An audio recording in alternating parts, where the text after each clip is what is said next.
कराची की बात करेंगे जहां बहुत सारे मसले हैं।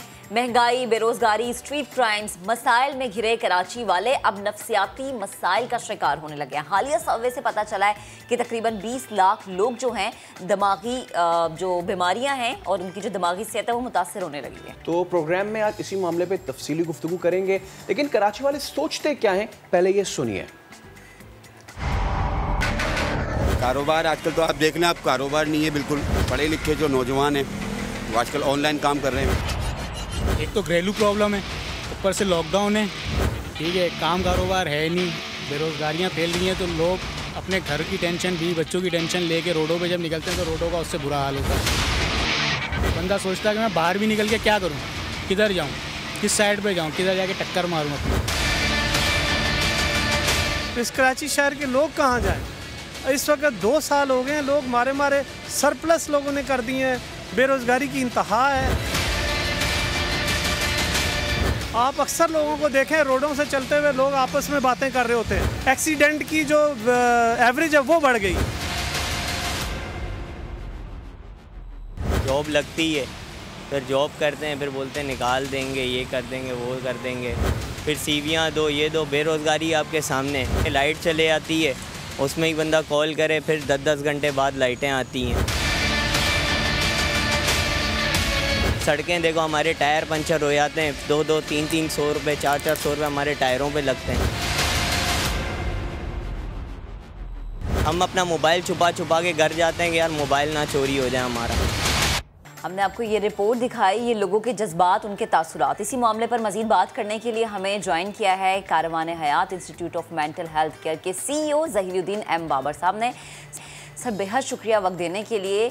कराची की सूरत हाल पर जब हम बात कर रहे हैं, बड़ा अफसोस के साथ हमें ये कहना पड़ रहा है कि लोग दिमागी तौर पर अब जो हैं परेशानी के बजाय डिप्रेशन में जाना शुरू हो गए हैं। लोगों की मेंटल हेल्थ से मुतालिक जो ये रिसर्च सामने आई है, सनसनीखेज इंकशाफात हुए हैं। क्या नंबर्स आए हैं कि कितने फ़ीसद पाकिस्तानी और स्पेशली कितने फ़ीसद कराची वाले नफ्सियाती मसाइल का शिकार नज़र आ रहे हैं? बहुत शुक्रिया जी। पाकिस्तान में अनफॉर्चुनेटली मेंटल हेल्थ के ऊपर अभी तक कोई ऑथेंटिक रिसर्च तो हुई नहीं है। एक WHO की 2009 की रिपोर्ट सामने आई है जिसके मुताबिक किसी भी सोसाइटी में one in 4 in any society किसी न किसी तरीके से अपनी ज़िंदगी में किसी न किसी जगह के ऊपर और मेंटल इलनेस का शिकार होते हैं। पाकिस्तान में प्री पेंडेमिक जो नंबर्स एक्सपर्ट सामने लाते थे वो ये था कि 34% जो कराची की पॉपुलेशन है सिर्फ वो किसी न किसी तरह मेंटल इलनेस का शिकार है। पोस्ट पेंडेमिक तो ये नंबर तकरीबन कोई 40% तक चला गया, जिसके मुताबिक कराची में तकरीबन कोई 20 लाख के करीब लोग ऐसे हैं कि जो किसी न किसी तरह मेंटल इलनेस का, डिप्रेशन से लेकर और बाकी जो मेंटल इलनेसेस हैं उसका शिकार हैं। लेकिन नंबर से ज़्यादा जो चीज़ काउंट होती है वो हमारे रवैये भी हैं। हम लोग किसी भी मेंटल इलनेस को, नफ्सियाती बीमारी को बीमारी नहीं समझते हैं। अनफॉर्चुनेटली कारवान हयात में जो जिस किस्म के मरीज़ हमारे पास आते हैं और जिस किस्म के रवैये हम देखते हैं वो ये है कि लोग किसी भी जो डिप्रेशन है या एंजाइटीज़ है या जो भी मेंटल इलनेस शुरू होती है उसको लिंक कर देते हैं जिन भूतों से और जादू टोने से। हमारे पास जो पेशेंट आता है वो तकरीबन 10 जगह से ख़राब होकर, परेशान होकर और आखिरी जो उनकी होती है हालत के अंदर वो हमारे पास पहुंचते हैं इलाज के लिए। हमारा स्लोगन ये है कि मेंटल इलनेस किसी भी एक फिज़िकल इलनेस की तरह एक इलनेस है और इसका इलाज मौजूद है। तो आपको किसी भी इंसान को कोई अगर तकलीफ़ है, कोई डिप्रेशन का शिकार है या कोई चीज़ है तो एक्सपर्ट्स के साथ हेल्प लेनी चाहिए।